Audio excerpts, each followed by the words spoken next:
Charge moving in magnetic field. तो मान लो we have a uniform magnetic field in the space like this. अब हम इसमें चार्ज प्रोजेक्ट करते हैं। मान लो ऐसे हमने चार्ज प्रोजेक्ट किया यहाँ पे। A charge q is projected with velocity v. In which direction will it experience a force?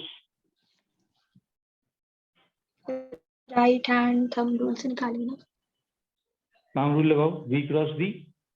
Yes v किधर है बेटा? v उधर है। v पीछे की तरफ है। Yes sir. तो इसको टर्न करेंगे पीछे की तरफ। v क्रॉस v, थंब ऊपर आ रहे। ऐसा होगा ना सर? नहीं बेटा, गलत बोल रही हो। v की डायरेक्शन किधर है? उधर। तो ऐसे हाथ करेंगे। हाँ। पाम को जो है दूसरा फील्ड दिखना चाहिए। Yes sir. b दिखना चाहिए। तो हम इसको रोटेट करेंगे b की तरफ। आपकी तरफ आएगा ये। हाँ। तो थंब ऊपर की तरफ आएगा। Yes sir. तो this charge will experience a force in the upward direction. ठीक है। तो इस पे जो फोर्स लग रहा है वो कहाँ लग रहा है? वो ऊपर की तरफ लग रहा है।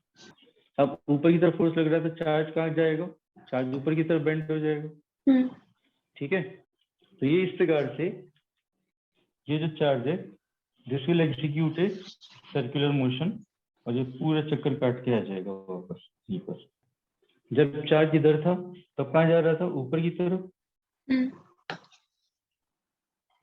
वेलोसिटी ऊपर थी। Yes sir. मैग्नेटिक फील्ड किधर था? पीछे। Yes sir. तो हाथ हम कैसे करेंगे? ऊपर की ऐसे। तरफ।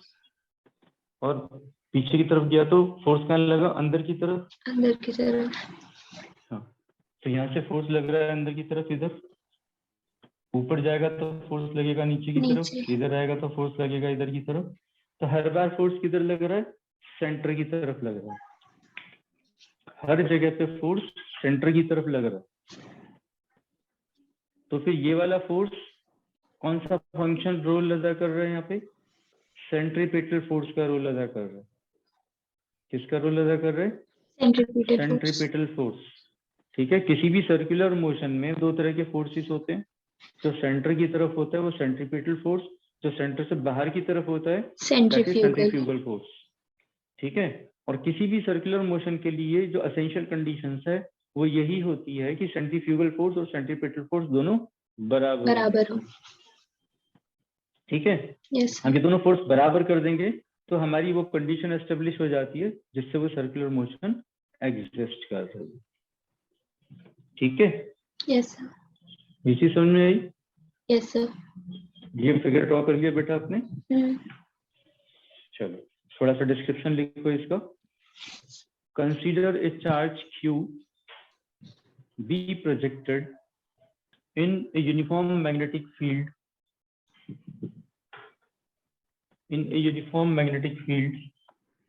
B perpendicularly with a velocity v. The particle will experience a force in a direction given by Lorentz force.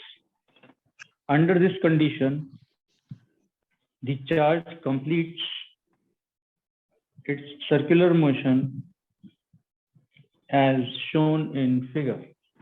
The force towards the center is centripetal force given by Q times VB. Q times VB, क्योंकि perpendicularly हमने उसको project किया तो sin 90 अपने आप 1 हो जाएगा।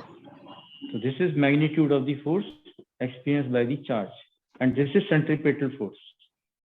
The charge will also experience an equal and opposite centrifugal force. An equal and opposite centrifugal force given by F dash is equal to mv square upon centrifugal force बाहर की तरफ, centripetal force अंदर की तरफ, दोनों balance हो। ठीक है। In the equilibrium condition F is equal to F dash. In the equilibrium condition F is equal to F dash, और q v B is equal to m v square upon r. So 1v goes, एक v से v cut जाएगा। Sir m क्या था? Mass of the particle, m is mass of the particle,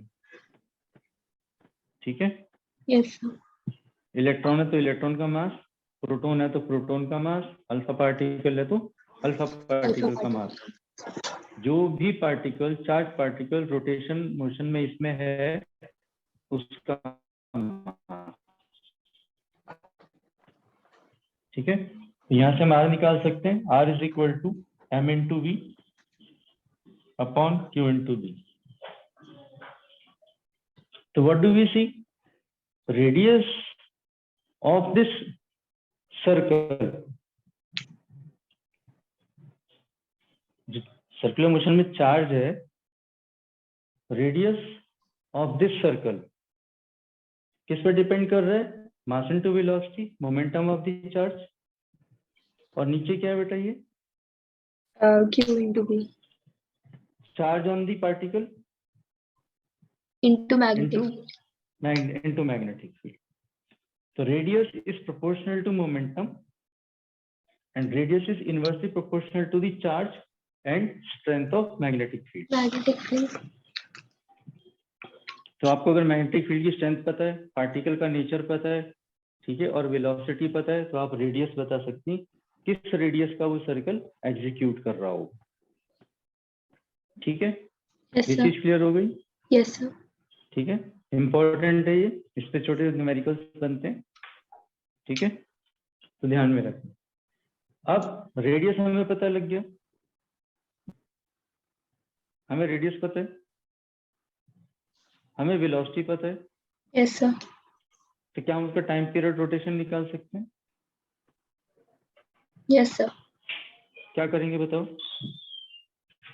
time का formula क्या होता है? Distance upon speed. तो वो चीज लगाओ ना यहाँ पे। अच्छा हाँ, तो distance 2 pi r. Yes, time is equal to distance upon speed और velocity.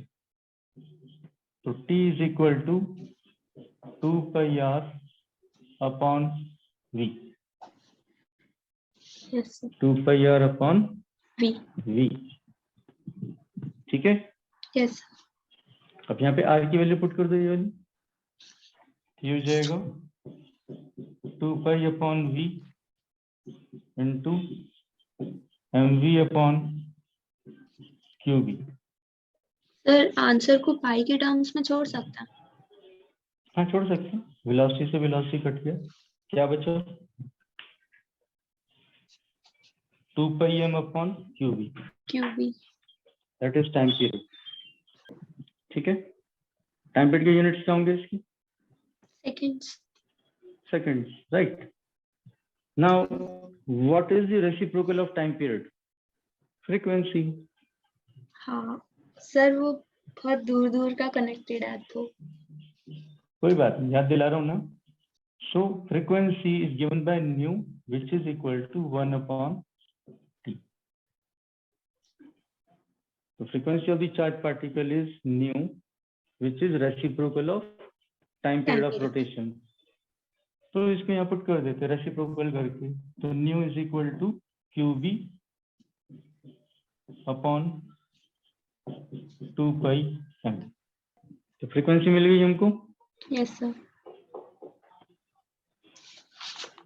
Now this is simple frequency. Angular frequency भी पूछी जाती है। एंगुलर फ्रीक्वेंसी क्या होती है बेटा? किसी एंगल के रिस्पेक्ट में, मतलब एंगुलर फ्रीक्वेंसी ओमेगा। हाँ, ओमेगा एंगुलर वेलोसिटी को एंगुलर फ्रीक्वेंसी कहते हैं, ठीक है। Yes sir. एंगुलर फ्रीक्वेंसी, तो 2 पाई को यहाँ ले आओ, 2 pi nu is equal to QB by M. This is omega. बहुत इंपॉर्टेंट रिलेशन है ये, ठीक है। अब इसमें खास क्या है, Q charge on the particle, magnetic field of the particle जिसमें वो मूव कर रहे, and mass of the particle. सिर्फ 3 चीजों पर उसकी एंगुलर फ्रीक्वेंसी डिपेंड करती है, ठीक है। इसका मतलब क्या हो गया, अगर वो छोटे सर्कल में घूम रहा है तो जिस फ्रीक्वेंसी से घूम रहे, अगर आप उसका रेडियस बढ़ा देंगे, अगर रेडियस बढ़ा देंगे तो उसकी फ्रीक्वेंसी सेम रहेगी ना, उसकी फ्रीक्वेंसी सेम रहेगी, फ्रीक्वेंसी में चेंज नहीं आएगा, एंगुलर फ्रीक्वेंसी में आ जाएगा, एंगुलर फ्रीक्वेंसी में चेंज नहीं आएगा। जब कम रेडियस में था तो भी उसी स्पीड से चल रहा था, चक्कर काट रहा था। जब वो बड़ी रेडियस में आ गया तब भी वो उसी स्पीड से चक्कर काट रहा है, ठीक है। सर लेकिन जो ओमेगा है हाँ वो तो 2 पाई, अच्छा हाँ हाँ हाँ हाँ ठीक है ठीक है, अब ये रिलेशन रेडियस से इंडिपेंडेंट हो गया, ओके सर। ठीक है। तो बहुत इंपॉर्टेंट प्रॉपर्टी है, और इस प्रॉपर्टी को यूज करते हैं to accelerate the charge particles, ठीक है। Yes sir. This principle is used to accelerate the charge particles to a very high velocity. उसका रेडियस बढ़ाते जाते हैं और उसकी क्योंकि फ्रीक्वेंसी सेम रहती है तो उसकी वेलोसिटी बढ़ती चली जाती है, और जब वो बहुत हाई वेलोसिटी एक्वायर कर लेता है तो फिर जो भी एक्सपेरिमेंट करना होता है उस सैंपल के ऊपर उसको बम्बार्ड कर देता है, ठीक है। Yes. So this is the principle of cyclotron, which is used to accelerate. Principle of cyclotron. हाँ, principle of cyclotron, which is used to accelerate the charged particles to a very high velocity, ठीक है। तो हमने यहाँ पे 4 बातें की हैं। कौन कौन सी 4 बातें की, जल्दी जल्दी से बताओ। हमने पहले क्या चीज फाइंड की थी, हमने radius of the circle. Yes sir. फिर क्या फाइंड किया, time period of the rotation. फिर क्या फाइंड किया, फ्रीक्वेंसी। फिर क्या फाइंड किया, एंगुलर फ्रीक्वेंसी। एंगुलर फ्रीक्वेंसी, ठीक है। तो ये 4 चीजें हैं which are related to the rotation of the charge particle.